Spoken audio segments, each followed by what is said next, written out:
Welcome back for our conclusion of our study on the trouble of the Incarnation. Just have a few points I want to make to finish off this lesson this week. So, the story of the wise men reveals some profound truths for us. First, true wisdom leads to Christ through humility, perseverance, and worship. We see all three of these traits in the wise men, and they display that for us. And that's what true wisdom does. And it led them to Christ. Their wisdom, being wise men, and being true wise men, not just fake wise, not fools that pretending to be wise or wise in their own eyes. They were humble. They persevered even though they met some obstacles and didn't know what was going on. And then they actually came and worshipped. And they did that. And they were not satisfied until they did worship. So that's what true wisdom leads us to Jesus, where we're humble before him. We persevere until we're with him personally. And then when we're there, we worship. Number two is that genuine worship is characterized by reverence, generosity, and personal devotion. There's a reverence there. There's that giving of those gifts that show who he is, recognizing that he is God, that he is deserving of worship.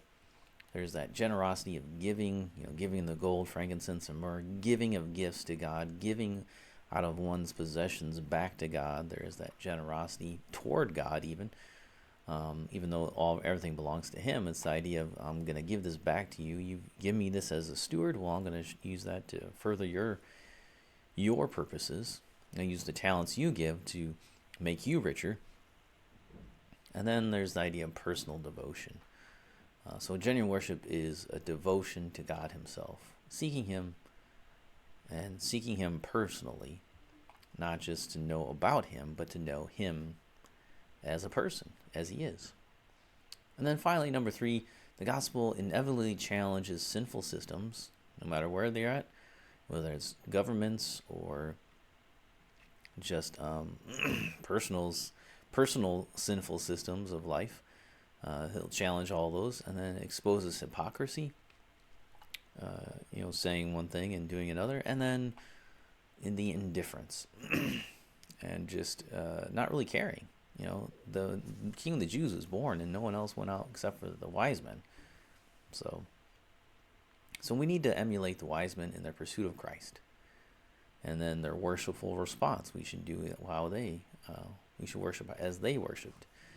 And their willingness to give sacrificially, knowing that only in him do we find true wisdom and salvation. So that's the message for this week. And I hope you have a good Christmas this year, 2024.